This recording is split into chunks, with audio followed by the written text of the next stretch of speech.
weekly broadcast, Cake Pops and Coffee, hashtag live your best life after trauma, during which I am going to be talking about a variety of topics and how to move forward after trauma. So you can watch me live here at haps.tv/KM coaching. It's also connected to all of my social media pages, so you can watch there as well at 3 p.m. Eastern Time.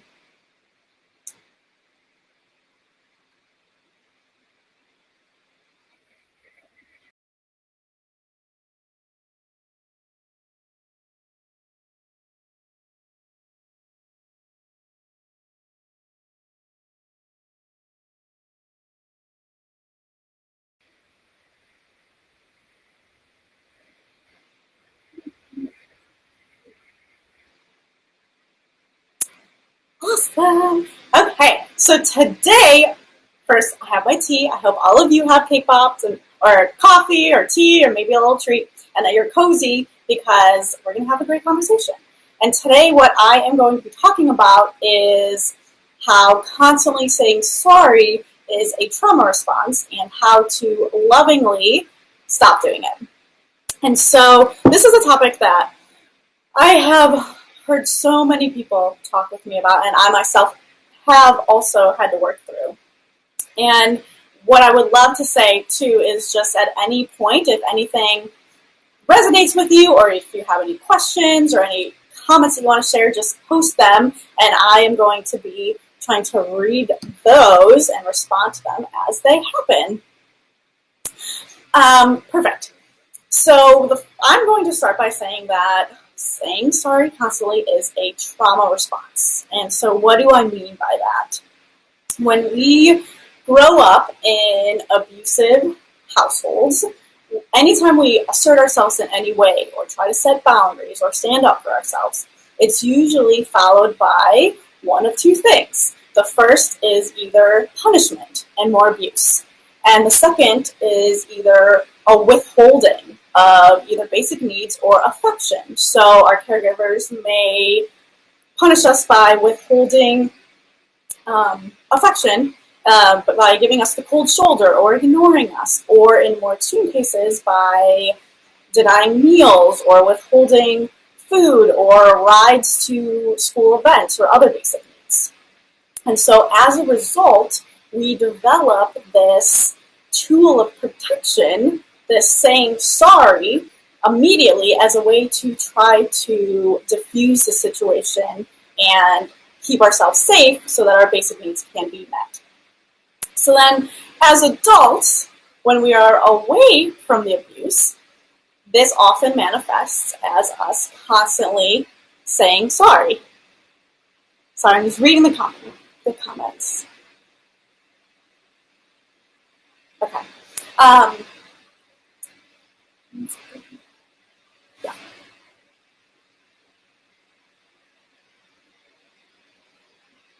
Okay. So one of the things that I saw is, funny. Okay, perfect. Yeah, so one of the reasons why this came up was because I was actually talking to someone and brainstorming ideas about this segment, and she apologized, and she immediately apologized for something that she didn't have to apologize for, and she's like, this is something that I actually have worked on for so long, this is something that I do all the time, and I would really like to work through it. And then we just had this really great conversation about how so many people, specifically women, constantly apologize, and how it can actually really be tied to trauma. And so again, please feel free, if you have your own stories to share about constantly apologizing, just post them in the comments, and I will get to them, and I would love to read them. Okay, so some examples of just constantly apologizing. I'm sure all of you have your own example, but there can be situations as simple as I've been walking down a grocery store aisle, and I turn the corner and someone is there, and I say I'm sorry, and I didn't even bump into them. There's no reason for me to apologize, but for whatever reason, I'm apologizing for this. Another that a friend of mine shared with me is that when she was with her partner, anytime that he yelled her name across a room or just called for her, she would say sorry. And that is often because we have been so conditioned from our upbringings and from the trauma that the minute we hear our names called, it's our trauma, our trigger response is to say, I'm sorry. And so how can we work through this in a loving way? I'm going to give a couple examples, and I would love to hear any that anybody else has to share. Hi, Peter from Seattle. Oh, and Brett from Los Angeles. Ooh, this is great. We have all kinds of people from all over. So one of the techniques that I've heard people talk about is a rubber band technique. First, I'm going to share some techniques that I don't love, and then I will share some that I think are more helpful. And so one of the techniques that I have heard is the rubber band trick, and where you wear a rubber band around your wrist, and anytime you catch yourself apologizing immediately, you stop apologizing in order to protect yourself from pain and abuse. And so using this rubber band technique and snapping yourself with a rubber band every time you apologize is actually just deepening that wound. It's really not helping you release this need to apologize. The second technique that I've heard a lot of people use is immediately following it up with, no, I don't need to apologize for that, whenever they catch themselves saying sorry. And I understand the reasoning behind this, but I feel like it's just a Band-Aid top. It's just a Band-Aid fix. And what I mean by that is when we say sorry and we immediately follow it up with, no, you know what, I don't have to be sorry. I'm not sorry. We're not actually telling our brains why we don't have to be sorry. We're just covering it up with that that statement, and we're not actually getting to the core of why we're doing it and healing it. Oh, thanks, Peter. Great. So what do I suggest? The first thing that I suggest is just sitting down with yourself and talking to yourself about why you do apologize and say sorry immediately. And so it could be something like, hey, I totally understand that you developed this tool of saying sorry immediately in order to protect yourself from getting hurt.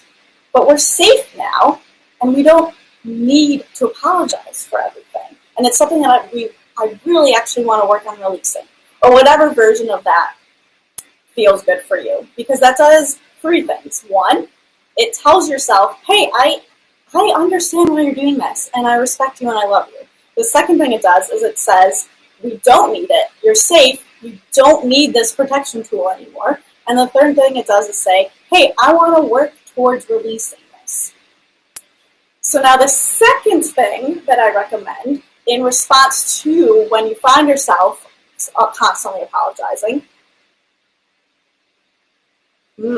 Great question, Brett. I'm going to finish this thought and then I will get to that question. So the second thing that I recommend is when you do find yourself apologizing, then just immediately follow it up with a version of, ooh, that's an old tool. I don't need that anymore. And that's it. You don't have to explain anything. You don't have to dive deep or like beat yourself up. Just say, oh, that's an old tool. I don't need that anymore. And that gradually over time will reprogram your mind to know, hey, this is something we don't need anymore. Let's stop doing it. So now, Brett, I see your question. It says, where is the line between being polite, I was raised in the South, and going too far? Great question. And the way that I respond to any type of question like this is how you feel. So you know when you are simply, when a situation calls for you to be polite and be like, okay, sorry, let's move on. And when you are constantly over-apologizing, because you can feel it in your body. You know that it doesn't feel good, and you know when you have something to be sorry for and when you don't. And I think that in situations where you're interacting with people every day, maybe there are situations like in a parking lot, you don't know this person, you're like, okay, sorry, and you just want to move on. I think that's okay. But I think that when we're in relationships with people we love and who we see every day, and we are constantly apologizing out of fear, and I'm going to actually talk about this further in a second, that is when we really do need to start working on releasing the need to apologize, because that is not a healthy situation for us, and we're not setting healthy boundaries within the relationship with the people that we love. Brett, I hope that answers your question. If not, please feel free to comment more.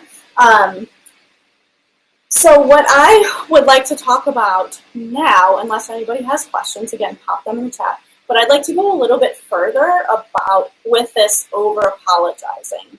Thanks, Brett. Great. And that is to talk about how we respond to conflict with people that we love. And the reason I bring this up is because if you are someone who finds yourself immediately apologizing constantly, chances are you may also be someone who immediately tries to apologize and resolve a conflict. And you will most likely be the first person who tries to reach out after a conflict so that you can resolve it and apologize. And this is, I want to clarify that I think that reaching out after a conflict is always a really great thing to do. And being the bigger person is a wonderful thing to do. But what I don't want us to do is, as soon as the conflict's over, be like, oh my God, I can't believe this happened. And then calling them and immediately apologizing and trying to resolve it. Because that is also a trauma response. And I will give you a personal example as to why that's a trauma response. I know that for me, when I have a conflict with someone I love, I will, as soon as we hang up, I will start spiraling. And I go into what I call oh shit mode. And that oh shit mode is when I start to be a little bit triggered based on those two things that I talked about earlier, which is when we try to assert ourselves or assert boundaries. Growing up in an abusive household, we were often met with either punishment or withholding. And so as an adult, when I have a conflict with someone I love, I will go in oh shit mode. I'll be like, oh my God, no, this person is going to leave me or hurt me or be withholding. And yes, if we're in a healthy relationship, we shouldn't have, I hope that we don't feel a fear of being abused. However, that fear of a person leaving as a result of a conflict or us asserting a boundary, this can still be very real for trauma survivors. And so I know that I personally, when I experienced a conflict for a really long time, I would just start to spiral in that oh shit mode, and I would actually sit down and immediately start thinking of all the things that I said that were wrong, all the things that I want to apologize for, and I would write a script in my head about what I wanted to say to this person, how I wanted to apologize to them, how I wanted to resolve the conflict, and I would restate it and replay it over and over and over and over again in my head until I was just totally emotionally exhausted. That is what I don't want you to do, and that is what's not a healthy response in that case, and it's definitely tied to that apologizing trauma response. So what do I, first of all, I would love to hear if anybody, ooh, yes, great, yep. I would love to hear if anybody else resonates with this. And then, Lucia, you posted, well, what advice do you have as to not, for not having that snowball effect? Perfect. So that is actually what I'm going to talk about now. So when you have a conflict with someone, I recommend following these. I think I have about 5 steps. So the first thing that I would recommend is, oh, and actually before, I do want to explain this a little bit further. Another reason why we can have this response is because, again, personal example of mine, when we were younger, when there was a conflict in the house, I remember everybody would separate, they would go their separate ways, and then eventually you would come back together, but no one would talk about what happened. And so my little girl self never got the opportunity to say, hey, this was really hurtful. Hey, this is what I need in the future. Hey, can we resolve this? It was just this kind of gaping wound that was never resolved and it was just ignored. And so as an adult, when there's conflict and we hang up the phone or we part ways, the little girl part of myself is who spirals. She starts spiraling and she says, I'm never going to get a chance to speak. I'm not going to get to say the things I want. And worst of all, this person is going to leave before I ever get the chance to say anything or even apologize. So what can we do to kind of stop this snowball effect? And the first thing that I recommend is setting a timer for 5 minutes and using that time to allow yourself to be upset. So you can go for much longer than 5 minutes, but I recommend a minimum of 5 minutes. Don't short yourself on this. And during that time, let yourself actually be upset. You had an argument because something was said or something happened that you had an emotional response to, and all of those emotions are valid. And what we tend to do is just immediately suppress them and go into let's resolve this mode, and that's not fair to ourselves. So take this time, set 5 minutes, and validate your anger. Be like, oh, hey, yes, I totally understand you being upset about this. I would also be upset if this person said or did this thing. Validate that. And then also even use this time to celebrate your anger, make it a good thing. Say, hey, I know that you weren't allowed to be angry as a kid and express that. So the fact that you're doing it now is huge, and I'm super proud of you, and I'm celebrating that. So get angry. Yes, let's be angry. So the second thing that I recommend is after that, really connect with that little girl or little boy part of yourself who wants to be heard. So sit her down or him down and say something like, hey, I promise that you are going to get to say everything that you want to say. But right now, we just need to take some time to breathe and just feel what you need to feel. Or whatever version of that feels right for you, just talk through with your little girl self, your little boy self, and make sure that they know that they're going to get a chance to be heard. I know that for myself, my fear of not being heard was so deep that when I first tried to have this conversation with my little girl self, she was like, well, what if this person leaves and you never get to say anything? You never get to actually say what you want to say. And I was like, you know what? Then we'll write a letter and we'll mail it to that person. I promise. And so there may be a part of you that is super resistant to believing that you're going to be able to say what you want to say because of your upbringing. So just be very gentle with yourself and talk yourself through this. And then the next step I recommend is allowing yourself to do what you need to do. So for example, for me,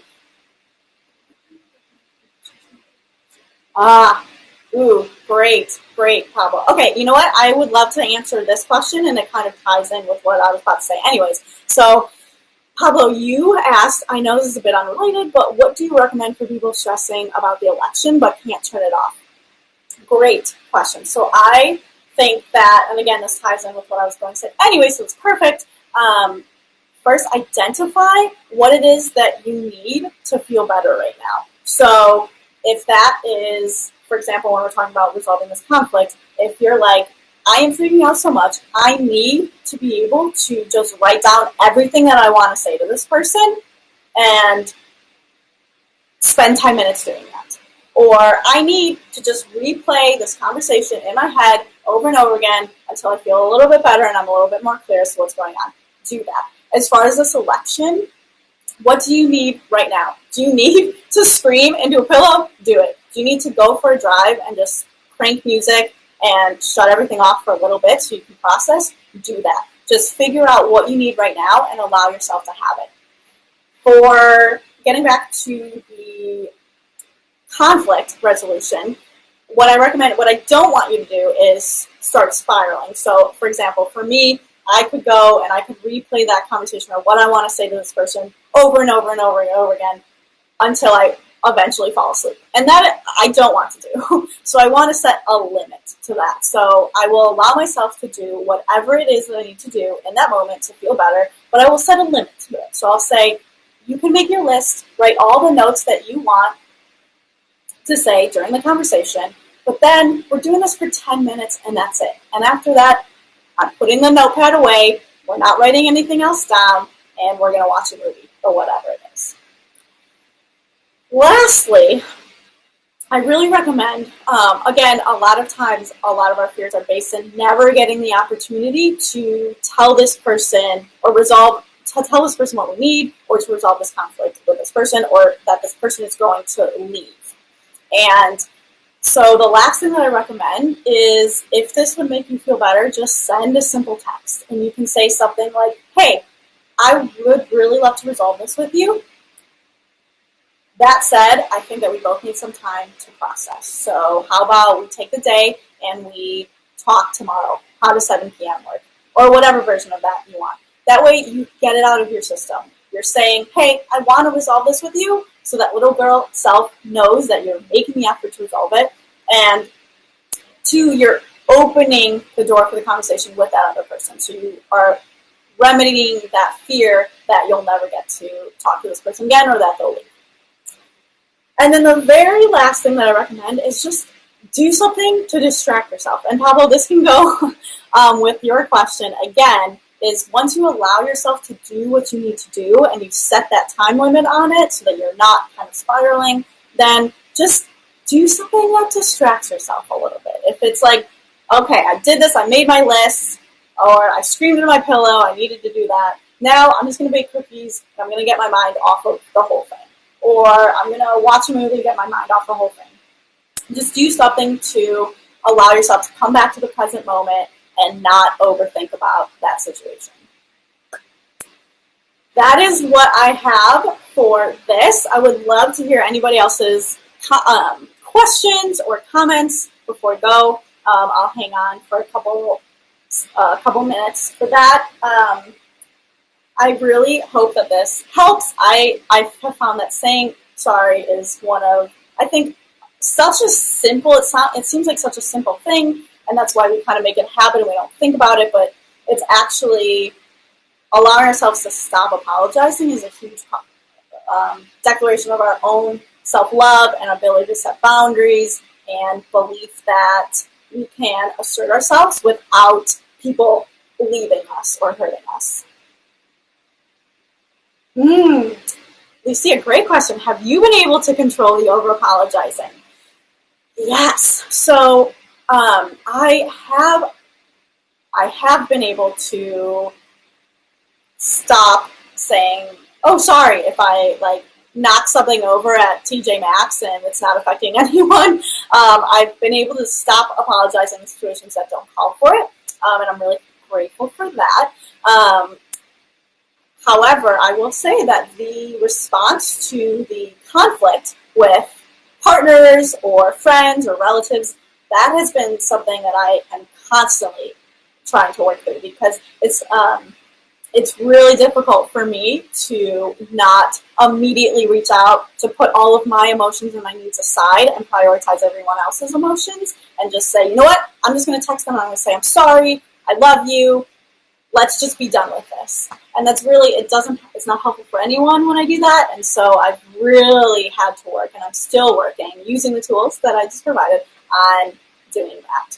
So it's not something that will go away overnight, and that is okay, but it is something that you can work on. And it will, I promise you, with these tools, you will be able to gradually work through that.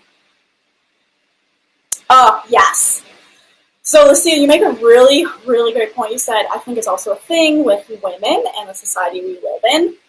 Absolutely. So, you can almost feel like society makes us do it. Absolutely. So, again, over-apologizing, I know that there are some men who do it, but hands down, the majority of the people that I speak with who really struggle with this are women. And not only do I think that it can involve your upbringing, but I also believe that society plays a huge role in that as well. I think that asserting ourselves as women can often be looked at as threatening or rude or too bossy. We've heard that word all the time, a lot. And setting boundaries can often be seen as offensive when women do it. So I think that we have been conditioned in order to try to keep ourselves safe to over-apologize. And it's just exasperated when we have an upbringing of trauma as well.